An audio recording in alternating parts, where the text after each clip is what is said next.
Yn enw i Menna Jones, dwi'n cydberchenog meithrinfa preifat ym Mangor.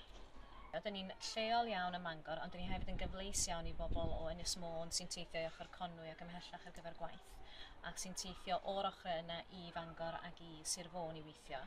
Dyn ni hefyd yn feithrinfa sy'n cynnig gofal gwbl ddwyieithog yma, gyda tîm o staff sy'n Gymru Cymraeg, a sy'n siarad Cymraeg yn naturiol efo'i gilydd. So mae yna natur Gymreig i'r feithrinfa.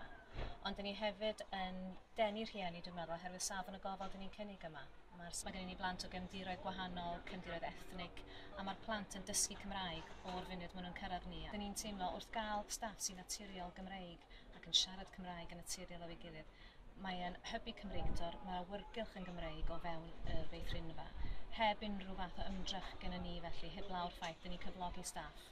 A pan dyn ni'n cyflogi staff, dyn ni'n gwneud yn reit glir bod ni'n hybu Cymreicdod a bod na ddisgwyl i staff i sgwrsio efo'i gilydd yn Gymraeg yn ystod i diwrnod gwaith nhw yma. Ac i fod yn onest, mae'n hybu Cymreicdod y staff i gallu nhw i siarad Cymraeg. Y staff sy'n cychwyn efo ni allai ddim yn orhyderus yn siarad Cymraeg ac allai wedi siarad Cymraeg ers gadael ysgol. Ac oherwydd eu swydd nhw, maen nhw'n siarad Cymraeg yn berffaith naturiol efo'i gilydd.